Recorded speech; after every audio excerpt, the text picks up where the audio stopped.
Quando você jogou no Real Madrid, isso a gente já está falando de 20 anos para trás, pouco mais até. A diferença hoje, Ricardo... É muita. Não, e aumentou, inclusive estruturalmente. O Real Madrid está muito mais forte do que na tua época. Exatamente. Deixa eu te falar uma coisa. Quando eu saí do São Paulo para o Real Madrid, eu falei isso quando eu cheguei. Eu disse, São Paulo não deve nada ao Real Madrid. Em estrutura, o que se tinha. Não devia mesmo. Hoje é absurdo o crescimento. E o Real Madrid, não importa. Eu vou dizer, o São Paulo. Sim. São Paulo, ele houve uma queda. O São Paulo era o número 1. Esperava uma evolução cada vez maior. E outros clubes, como Corinthians, Atlético Mineiro, muitos clubes, o Cruzeiro, foram crescendo. E muitos deles atropelaram o São Paulo. Então, o São Paulo houve uma parada num crescimento que deve melhorar muito com a chegada do Raí. Agora a gente espera, né, que é uma pessoa inteligente, um cara que vem da experiência europeia, mas conhece bem o futebol brasileiro, a gente espera essa recuperação. Então, essa diferença que você fala é absurda.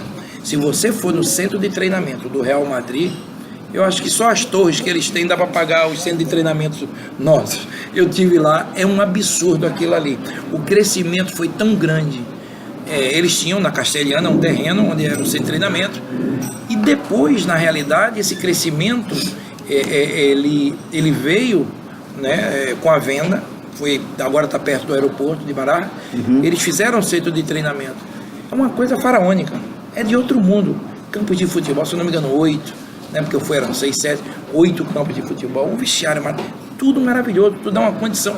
Eu acho até aquilo um pouco um elefante branco, porque é meio distante as coisas, mas não, é uma coisa que fizeram para fazer um trabalho de base, para jogar a base, para estar junto com o profissional. Então, é um trabalho muito bem elaborado. Então, esse crescimento que você falou é absurdo, não é nem enorme, não é absurdo do que eu joguei no São Paulo, quando eu saí do São Paulo, encontrei o Real Madrid, e hoje é absurdamente, né? Então essa evolução teve por parte do Real Madrid, porque também tem um presidente que pensa numa gestão, não é só no futebol.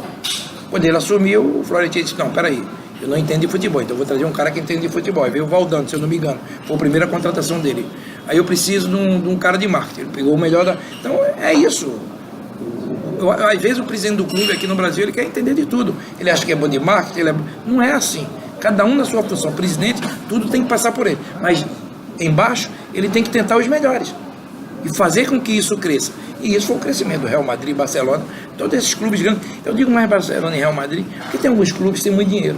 Mas é dinheiro dos russos, é dinheiro da China, do Japão. Como é, né? Não, independente de sabe se for limpo, então, mas é um dinheiro que é deles.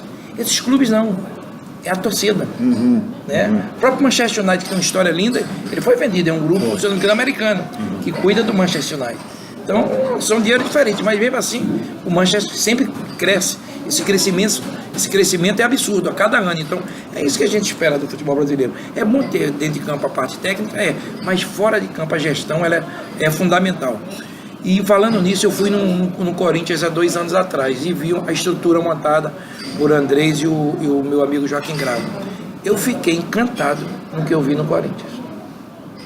Eu dei o parabéns, liguei para o Joaquim, liguei para o Andrés e falei, velho, o que vocês fizeram aqui é uma coisa do outro mundo.